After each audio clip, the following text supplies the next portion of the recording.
नमस्कार। दृष्टि आईएएस के टुडे जी के प्रोग्राम में आपका स्वागत है। सबसे पहले पिछले सेशन की रिकैप को एक नज़र देख लेते हैं। पहला सवाल था, निम्नलिखित कथनों पर विचार कीजिए। कथन 1, अमूर फाल्कन दुनिया में सबसे लंबी दूरी की यात्रा करने वाले शिकारी पक्षी हैं। कथन 2, इसका नाम अमूर नदी के नाम पर रखा गया है। अमूर नदी रूस और चीन के बीच सीमा बनाती है। कथन 3, मणिपुर को falcon capital of the world कहा जाता है। ऊपर दिए गए कथनों में से कौन सा या से सही है या फिर है? इस प्रश्न का सही जवाब था ऑप्शन ए, यानी केवल 1 और 2। दूसरा सवाल था, उइगर मुसलमानों के संबंध में निम्नलिखित कथनों पर विचार कीजिए। कथन 1, उइगर मुख्य रूप से मुस्लिम अल्पसंख्यक तुर्क एथनिक समूह हैं जिनकी उत्पत्ति मध्य और पूर्वी एशिया में मानी जाती है। कथन 2, उइगरों को चीन में आधिकारिक तौर पर मान्यता प्राप्त 55 एथनिक अल्पसंख्यक समुदायों में से एक माना जाता है। कथन 3, वर्तमान में उइगर एथनिक समूह की सभी आबादी केवल चीन के शिनजियांग क्षेत्र में रहती है। इस प्रश्न का सही जवाब है ऑप्शन ए, यानी केवल 1 और 2। Question number 3, Jammu Kashmir public safety act 1978 के संदर्भ में निम्नलिखित कथनों पर विचार कीजिए। कथन 1, इस कानून के तहत एक व्यक्ति को कार्यकारी आदेश के आधार पर अधिकतम 2 सालों के लिए बिना किसी ट्रायल के हिरासत में लिया जा सकता है यदि उनका काम राज्य की सुरक्षा या पब्लिक ऑर्डर के मेंटेनेंस में हानि पहुंचाता है। कथन 2, यह राष्ट्रीय सुरक्षा अधिनियम के समान ही है जिसका उपयोग अन्य राज्य सरकारों द्वारा निवारक निरोध के लिए किया जाता है। कथन 3, यह या तो डिविजनल कमिश्नर या फिर डिस्ट्रिक्ट मजिस्ट्रेट द्वारा पारित एक प्रशासनिक आदेश द्वारा लागू होता है। इस प्रश्न का सही जवाब है ऑप्शन डी, यानी तीनों ही कथन सही हैं। चौथा सवाल था, आज़ाद हिंद सरकार के संबंध में निम्नलिखित कथनों पर विचार कीजिए। कथन 1, इसे अर्जी हुकूमत ए आज़ाद हिंद के रूप में भी जाना जाता है जिसे जापान, जर्मनी, इटली एवं इनके सहयोगी देशों द्वारा समर्थन प्राप्त था। कथन 2, आज़ाद हिंद सरकार का अपना कोड, सिविल कोड और मुद्रा थी। इस प्रश्न का सही जवाब है ऑप्शन सी, यानी दोनों ही कथन सही हैं। पांचवा सवाल था, अभ्यास के संदर्भ में निम्नलिखित कथनों पर विचार कीजिए। कथन 1, इसे DRDO द्वारा डिजाइन और विकसित किया गया है। कथन 2, इसे गैस टरबाइन इंजन द्वारा संचालित किया जाता है। कथन 3, इसे पूरी तरह से ऑटोनोमस फ्लाइट के लिए डिजाइन किया गया है। इस प्रश्न का सही जवाब है ऑप्शन डी, यानी तीनों ही कथन सही हैं। छठा सवाल था, अब्राहम समझौते के संबंध में निम्नलिखित कथनों पर विचार कीजिए। कथन 1, इजराइल, संयुक्त अरब अमीरात और बहरीन के बीच अब्राहम समझौता किया गया था जिसकी मध्यस्थता संयुक्त राज्य अमेरिका ने की थी। कथन 2, यह दूसरा अरब इजराइल शांति समझौता है। इस प्रश्न का सही जवाब है कथन 1, यानी ऑप्शन ए केवल सही है। सातवां सवाल था, ग्लोबल थ्रेट असेसमेंट रिपोर्ट निम्नलिखित में से किसके द्वारा जारी की जाती है? इस प्रश्न का सही जवाब है ऑप्शन बी, यानी we protect global alliance. Question number 8 था, जीन एडिटिंग टेक्निक के संबंध में निम्नलिखित कथनों पर विचार कीजिए। कथन 1, इस तकनीक की सहायता से वैज्ञानिक एक जीव के डिऑक्सीराइबोन्यूक्लिक एसिड को बदल सकते हैं। कथन 2, इस तकनीक से वैज्ञानिक जीनोम में विशेष स्थानों पर जेनेटिक मटेरियल को जोड़ सकते हैं, उसे हटा सकते हैं अथवा उसे बदल सकते हैं। इस प्रश्न का सही जवाब था ऑप्शन सी, यानी दोनों ही कथन सही हैं। 9वां सवाल था, खबरों में रहा नामदफा टाइगर रिजर्व निम्नलिखित में से किस राज्य में स्थित है? इस प्रश्न का सही जवाब है ऑप्शन बी, अरुणाचल प्रदेश। और अंतिम सवाल था, भारत नेट परियोजना के संबंध में निम्नलिखित कथनों पर विचार कीजिए। कथन 1, भारत ब्रॉडबैंड नेटवर्क लिमिटेड इसकी कार्यान्वयन एजेंसी है।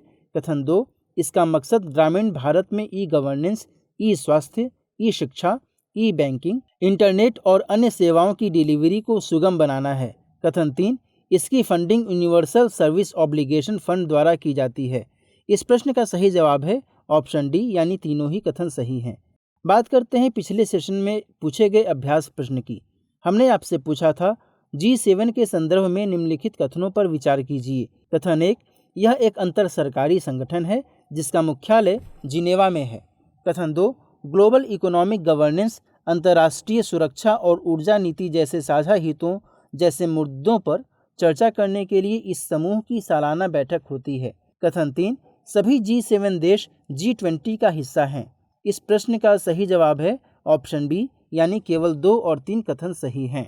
हाल ही में G7 देशों ने सीमा पार डेटा उपयोग और डिजिटल व्यापार को नियंत्रित करने के लिए सिद्धांतों के एक संयुक्त सेट पर सहमति जताई है। G7 के बारे में बात करें तो यह 1975 में गठित एक अंतर सरकारी संगठन है। इसका कोई औपचारिक संविधान या कोई निश्चित मुख्यालय नहीं है, इसलिए कथन एक गलत है।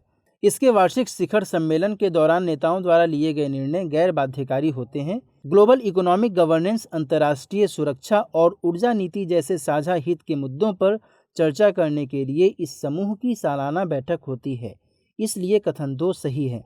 United kingdom, Canada, France, Germany, Italy, Japan और अमेरिका इसके सदस्य हैं। सभी G7 देश और भारत G20 का हिस्सा हैं, इसलिए कथन 3 सही है। इस प्रकार इस प्रश्न का सही जवाब है ऑप्शन बी, केवल 2 और 3। हमारे वीडियो अंग्रेजी में देखने के लिए फॉलो करें हमारा ही दूसरा यूट्यूब चैनल दृष्टि IAS इंग्लिश। आज के सेशन का पहला सवाल, निम्नलिखित कथनों पर विचार कीजिए। कथन 1, यह एक सींग वाले गैंडे का निवास है। कथन 2, दिफ्लू नदी यहाँ से होकर निकलती है। कथन 3, यह यूनेस्को की विश्व विरासत स्थल सूची में शामिल है। ऊपर दिए गए कथन निम्न में से किस राष्ट्रीय उद्यान के साथ सबसे उपयुक्त रूप से संबंध रखते हैं? काजीरंगा राष्ट्रीय उद्यान, नामदफा राष्ट्रीय उद्यान, सिमलीपाल राष्ट्रीय उद्यान या फिर नंदा देवी राष्ट्रीय उद्यान? इस प्रश्न का सही जवाब है ऑप्शन ए, काजीरंगा राष्ट्रीय उद्यान। ये सभी कथन काजीरंगा राष्ट्रीय उद्यान के साथ सबसे उपयुक्त रूप से संबंध रखते हैं। काजीरंगा राष्ट्रीय उद्यान एक सींग वाले गैंडे की सबसे अधिक जनसंख्या वाले निवास स्थल है। इसे वर्ष 1974 में राष्ट्रीय उद्यान घोषित किया गया था। वर्ष 1985 में इसे यूनेस्को के विश्व विरासत स्थल के तौर पर घोषित किया गया। दिफ्लू नदी के अलावा इस उद्यान में 250 से अधिक मौसमी जलीय क्षेत्र हैं, इसलिए विकल्प ए सही है। अगला प्रश्न, ओसाका ट्रैक हाल ही में खबरों में रहा है। निम्नलिखित में से यह किससे संबंधित है? ऑप्शन ए, मिनीमाता की खाड़ी में समुद्री जीवन का प्रबंधन। ऑप्शन बी, डाटा प्रवाह और इलेक्ट्रॉनिक कॉमर्स। ऑप्शन सी, आपदा के प्रभाव को कम करना। या फिर ऑप्शन डी, एक प्रकार का मैकेनिज्म जिसे कोरोना महामारी के दौरान ओलंपिक 2020 को प्रबंधित करने के लिए विकसित किया गया। इस प्रश्न का सही जवाब है ऑप्शन बी, यानी डाटा प्रवाह और इलेक्ट्रॉनिक कॉमर्स। ओसाका ट्रैक एक ऐसी प्रक्रिया है जो डिजिटल अर्थव्यवस्था पर, विशेष तौर से डेटा प्रवाह और इलेक्ट्रॉनिक कॉमर्स पर अंतर्राष्ट्रीय नियम बनाने के प्रयासों को बढ़ावा देने की प्रतिबद्धता को प्रदर्शित करती है। भारत, दक्षिण अफ्रीका और इंडोनेशिया ने जापान के ओसाका में आयोजित G20 के शिखर सम्मेलन में डिजिटल अर्थव्यवस्था पर ओसाका ट्रैक का बहिष्कार किया। इस पर यह आरोप है कि यह वैश्विक व्यापार बातचीत में आम सहमति पर आधारित बहुपक्षीय सिद्धांतों को खुले रूप से कमजोर कर रहा है और विकासशील देशों में डिजिटल औद्योगिकीकरण के लिए नीति निर्माण को नकारता है। इसलिए इस प्रश्न का सही जवाब है ऑप्शन बी, यानी कि डेटा प्रवाह और इलेक्ट्रॉनिक कॉमर्स। आगे बात करते हैं क्वेश्चन नंबर 3 की। निम्नलिखित कथनों पर विचार कीजिए। भारतीय संविधान के अनुच्छेद 85 में संसद को आहूत करने संबंधी प्रावधान है। कथन 2, भारत में एक निश्चित संसदीय कैलेंडर है जिसके अनुसार संसद की वर्ष में 3 बार बैठक आयोजित होती है। कथन 3, संविधान में गणपूर्ति का प्रावधान है जिसके तहत लोकसभा के लिए कुल सदस्य संख्या का 10वां भाग जबकि राज्यसभा के लिए 5वां भाग निश्चित किया गया है। उपरोक्त कथनों में से कौन सा या से कथन सही है या फिर हैं? इस प्रश्न का सही जवाब है ऑप्शन ए, यानी केवल एक कथन सही है। संसद का 1 महीने लंबा शीतकाल सत्र कोविड-19 प्रोटोकॉल के साथ नवंबर के चौथे सप्ताह से शुरू होगा। संसद के आहूत से संबंधित प्रावधान अनुच्छेद 85 में वर्णित हैं, अतः कथन 1 सही है। संसद को आहूत करना एक प्रक्रिया है जिसके तहत सभी संसद सदस्यों को बैठक के लिए बुलाया जाता है। संसद का सत्र बुलाने की शक्ति सरकार के पास होती है।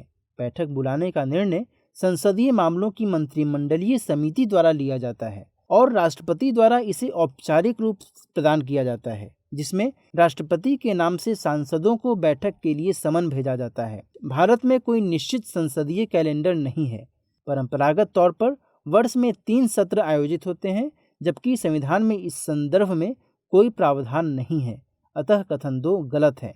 गणपूर्ति का तात्पर्य संसद सदस्यों की उस न्यूनतम संख्या से है जिसकी जरूरत सदन की कार्यवाही संचालित करने के लिए होती है।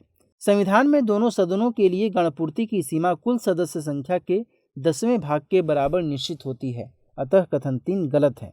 इस प्रकार लोकसभा की बैठक संचालित करने के लिए न्यूनतम 55 सदस्य और जबकि राज्यसभा के लिए यह सीमा न्यूनतम 25 सदस्य होनी चाहिए।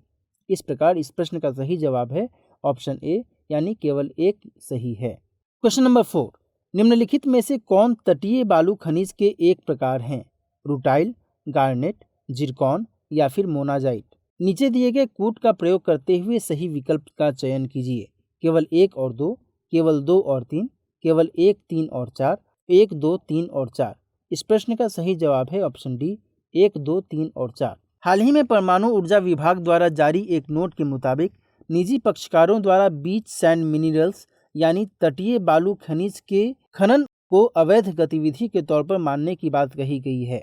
तटीय बालू खनिज 6 प्रकार के होते हैं: ilmenite, rutile, Zircon, garnet, monazite और सिलीमेनाइट। इसलिए विकल्प डी सही है। क्वेश्चन नंबर 5, निम्नलिखित कथनों पर विचार कीजिए। कथन 1, अहमदाबाद में स्थित गिफ्ट यानी Gujarat international finance tech city Bharat का पहला अंतर्राष्ट्रीय वित्तीय सेवा केंद्र है। कथन 2, केंद्र सरकार एक विशेष आर्थिक क्षेत्र यानी सेज में केवल एक अंतर्राष्ट्रीय वित्तीय सेवा केंद्र IFSC को मंजूरी दे सकती है। उपरोक्त में से कौन सा या से कथन सही है या फिर हैं? केवल 1, केवल 2, 1 और 2 दोनों, न तो 1 और न ही 2। इस प्रश्न का सही जवाब है ऑप्शन बी, केवल 2। हाल ही में international financial services centre authority IFSCA ने गिफ्ट यानी Gujarat international finance tech city में विभिन्न अंतर्राष्ट्रीय और भारतीय बीमा व्यवसायों के गठन की सुविधा के लिए एक नई उदार नियामक व्यवस्था की घोषणा की है। गिफ्ट सिटी गुजरात के गांधीनगर में स्थित भारत का पहला अंतर्राष्ट्रीय वित्तीय सेवा केंद्र है। इसलिए कथन 1 गलत है। भारत में IFSC को सेज अधिनियम 2005 के तहत परिभाषित किया गया है। इस अधिनियम के अनुसार केंद्र सरकार एक सेज में एक IFSC की स्थापना को मंजूरी दे सकती है और ऐसे केंद्र की स्थापना और संचालन के लिए आवश्यकताओं को निर्धारित कर सकती है। केंद्र सरकार एक सेज में केवल एक IFSC को मंजूरी देगी। इसलिए कथन 2 सही है। इस प्रकार इस प्रश्न का सही जवाब है ऑप्शन बी। छठा सवाल, Ayushman Bharat health infrastructure mission के संदर्भ में निम्नलिखित कथनों पर विचार कीजिए। कथन 1, इस योजना के तहत 10 लाख से अधिक आबादी वाले देश के सभी जिलों में क्रिटिकल केयर सेवाएं उपलब्ध होंगी। कथन 2, इसके तहत उत्तर प्रदेश में कुल 9 में से 8 मेडिकल कॉलेज केंद्र प्रायोजित योजनाओं के तहत पूरे हो चुके हैं तथा एक को राज्य सरकार ने अपने संसाधनों से पूरा किया है। उपरोक्त में से कौन सा या से कथन सही है या फिर हैं? केवल 1, केवल 2, 1 और 2 दोनों, न तो 1 और न ही 2। इस प्रश्न का सही जवाब है ऑप्शन बी, केवल 2। प्रधानमंत्री श्री नरेंद्र मोदी जी ने उत्तर प्रदेश के वाराणसी में आयोजित एक कार्यक्रम में Ayushman Bharat health infrastructure mission को लॉन्च किया है। इस मिशन की बात करें तो यह देश भर में स्वास्थ्य देखभाल के बुनियादी ढांचे को मजबूत करने के लिए सबसे बड़ी अखिल भारतीय योजनाओं में से एक है। इसके लिए 64,180 करोड़ रुपए खर्च किए जाएंगे। इस योजना के तहत 5 लाख से आबादी वाले देश के सभी जिलों में क्रिटिकल केयर सेवाएं उपलब्ध होंगी। इसलिए कथन 1 गलत है। इसके तहत उत्तर प्रदेश में कुल 9 में से 8 मेडिकल कॉलेज केंद्र प्रायोजित योजनाओं के तहत पूरे हो चुके हैं तथा एक को राज्य सरकार द्वारा पूरा किया गया है। इसलिए कथन 2 सही है। सिद्धार्थनगर, एटा, हरदोई, प्रतापगढ़, फतेहपुर, देवरिया, गाजीपुर, मिर्जापुर और जौनपुर जिलों में 2,329 करोड़ रुपए से अधिक की लागत से इन मेडिकल कॉलेजों को पूरा किया गया है। तो इस तरह इस प्रश्न का सही जवाब है ऑप्शन बी, यानी केवल 2 सही है। 7वां सवाल, भारत बांग्लादेश संबंधों के संदर्भ में निम्नलिखित कथनों पर विचार कीजिए। कथन 1, अभ्यास बोंगो सागर भारत और बांग्लादेश के बीच एक द्विपक्षीय नौसैनिक अभ्यास है। कथन 2, ऑपरेशन सर्च लाइट 1971 के मुक्ति संग्राम से संबंधित है। उपर्युक्त में से कौन सा या से कथन सही है या फिर हैं? केवल 1, केवल 2, 1 और 2 दोनों, न तो 1 और न ही 2। इस प्रश्न का सही जवाब है ऑप्शन सी, दोनों ही कथन सही हैं। 23 से 29 अक्टूबर 2021 तक बांग्लादेश के नौसेना अध्यक्ष एडमिरल एम शाहीन इकबाल भारत की आधिकारिक यात्रा पर हैं। अभ्यास बोंगो सागर भारत और बांग्लादेश के बीच एक द्विपक्षीय नौसैनिक अभ्यास है। इसे 2019 में शुरू किया गया था। इसलिए कथन 1 सही है। 26 मार्च 1971 को पश्चिमी पाकिस्तान ने पूरे पूर्वी पाकिस्तान में ऑपरेशन सर्चलाइट शुरू किया, इसलिए कथन 2 सही है। इसके परिणाम स्वरूप लाखों बांग्लादेशी भागकर भारत आ गए, मुख्य रूप से पश्चिम बंगाल, असम, मेघालय और त्रिपुरा में। तो इस तरह इस प्रश्न का सही जवाब है ऑप्शन सी, 1 और 2 दोनों। 8वां सवाल, 67वें राष्ट्रीय फिल्म पुरस्कारों के संबंध में निम्नलिखित कथनों पर विचार कीजिए। कथन 1, बेस्ट बुक ऑन सिनेमा का award a Gandhian affair India's curious portrayal of love in cinema को मिला है। कथन 2, पुरस्कार समारोह का आयोजन सूचना एवं प्रसारण मंत्रालय के तहत आने वाले फिल्म समारोह निदेशालय द्वारा किया जाता है। उपर्युक्त में से कौन सा या से कथन गलत है या फिर हैं? केवल 1, केवल 2, 1 और 2 दोनों, न तो 1 न ही 2। इस प्रश्न का सही जवाब है ऑप्शन डी, न तो 1 न ही 2। हाल ही में उपराष्ट्रपति एम वेंकैया नायडू ने 67वें राष्ट्रीय फिल्म पुरस्कार के विजेताओं को सम्मानित किया है।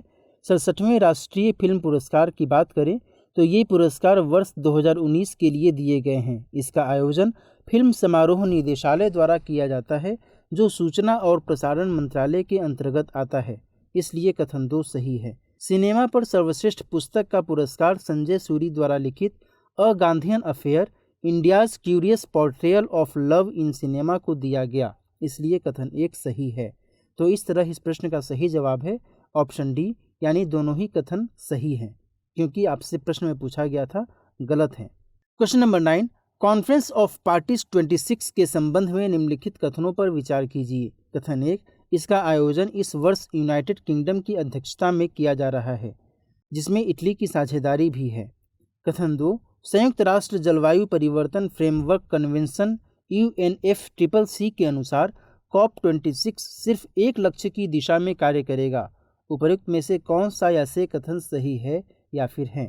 केवल 1, केवल 2, 1 और 2 दोनों, न तो 1 न ही 2। इस प्रश्न का सही जवाब है ऑप्शन ए, केवल 1। प्रधानमंत्री श्री नरेंद्र मोदी 29 अक्टूबर से 2 नवंबर के बीच क्रमशः 16वें G20 शिखर सम्मेलन और COP26 के वैश्विक नेताओं के शिखर सम्मेलन में हिस्सा लेंगे। COP26 के तहत 1 और 2 नवंबर को वर्ल्ड लीडर्स समिट का आयोजन किया जाएगा। COP26 का आयोजन इस वर्ष यूनाइटेड किंगडम की अध्यक्षता में किया जा रहा है, इसलिए कथन 1 सही है। संयुक्त राष्ट्र जलवायु परिवर्तन फ्रेमवर्क कन्वेंशन के अनुसार COP26 4 लक्ष्यों की दिशा में कार्य करेगा। 2050 तक नेट जीरो का लक्ष्य, समुदायों और प्राकृतिक आवास की रक्षा के लिए अनुकूलन, वित्त जुटाना और मिलकर लक्ष्यों को पूरा करना। इस प्रकार इस प्रश्न का सही जवाब है ऑप्शन ए, केवल 1। Question number 10, initial public offering के संबंध में निम्नलिखित कथनों पर विचार कीजिए। कथन 1, डचों को आधुनिक वित्तीय प्रणाली का अग्रदूत यानी फोर रनर माना जाता है, जिन्होंने IPO को इसका वर्तमान स्वरूप दिया। कथन 2, IPO के तहत प्राथमिक बाजार में जनता के लिए शेयरों को बिक्री हेतु उपलब्ध कराया जाता है। उपर्युक्त में से कौन सा या से कथन सही है या फिर हैं? केवल 1, केवल 2, 1 और 2 दोनों, न तो 1 न ही 2। इस प्रश्न का सही जवाब है ऑप्शन सी, यानी दोनों ही कथन सही हैं। हाल ही में सेबी द्वारा फिनटेक प्रमुख और भुगतान बैंक पेटीएम की मूल कंपनी 197 कम्युनिकेशंस लिमिटेड को IPO के लिए मंजूरी दे दी गई है। इसे सबसे बड़े IPO में से एक माना जा रहा है। IPO की बात करें तो इसके तहत प्राथमिक बाजार में किसी कंपनी के शेयरों को पहली बार जनता के लिए बिक्री हेतु उपलब्ध कराया जाता है, इसलिए कथन 2 सही है। डचों को आधुनिक वित्तीय प्रणाली का अग्रदूत यानी फोर रनर माना जाता है, जिन्होंने IPO को इसका वर्तमान स्वरूप दिया, इसलिए कथन 1 सही है। इसका पहला ज्ञात रिकॉर्ड मार्च 1602 का मिलता है, जब डच ईस्ट इंडिया कंपनी ने पूंजी जुटाने के लिए अपने शेयरों की पेशकश की थी। इस प्रकार इस प्रश्न का सही जवाब है ऑप्शन सी, यानी दोनों ही कथन सही हैं। अब नोट करते हैं आज के सेशन का अभ्यास प्रश्न। प्रश्न है, निम्नलिखित कथनों पर विचार कीजिए। कथन 1, गरुड़ शक्ति 2021 भारत और यूनाइटेड किंगडम के बीच पहला त्रिसेवा संयुक्त अभ्यास है। कथन 2, अजय वॉरियर भारत और UK के बीच एक सैन्य अभ्यास है। कथन 3, इस अभ्यास का 6ठा संस्करण उत्तराखंड के चौबटिया में आयोजित किया गया। उपर्युक्त में से कौन सा या से कथन सही है या फिर हैं? केवल 1, केवल 1 और 2, केवल 2 और 3, 1, 2 और 3। इस प्रश्न का उत्तर आप कमेंट सेक्शन में देना न भूलें। मिलते हैं नेक्स्ट सेशन में और नए सवालों के साथ और उनकी व्याख्याओं के साथ। तब तक अपना ख्याल रखिए। नमस्कार।